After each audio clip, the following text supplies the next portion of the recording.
wait lang yung wig ko. Ah! Oh, ayan. Ang bigat. Ay, nangyari. Ang gwapo. Bakla, i-CPR mo na yan. Pagkakataon mo na yan. Ay, bakla, hindi ako marunong. Ay, bakla, ayaw mo. Okay, sige. Ay, volunteer ako na.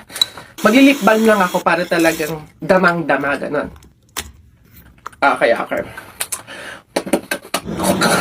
Ah!